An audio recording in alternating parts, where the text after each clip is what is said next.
সকাল সকাল একটা হেলদি স্মুদি রেসিপি নিয়ে চলে এসেছি। মিক্সার গ্রাইন্ডারে জারের মধ্যে এক বাটি ওটস, এখানে আমি একটা সফেদা আর দুটো কলাকে পিস পিস করে নিয়ে নিয়েছি। এই স্মুদির রেসিপিটা বাচ্চা থেকে বয়স্ক সবাই খেতে পারেন। এর মধ্যে কিন্তু আমি ডাইরেক্ট কোনো সুগার ইউজ করিনি। আমি যেহেতু সফেদা, কলা আর তার সাথে খেজুর ইউজ করেছি, তাই এই ফলের সুইটনেসটাই স্মুদির মধ্যে দরকার।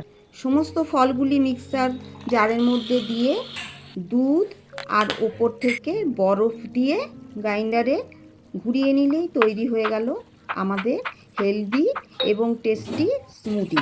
কলার কিছু পিস আর আগের থেকে ভিজিয়ে রাখা পেস্তার কিছু টুকরো ওপর থেকে দিয়ে দেব। ভিডিওটি যদি ভালো লেগে থাকে তাহলে একটা লাইক দিয়ে সঙ্গে থাকবেন।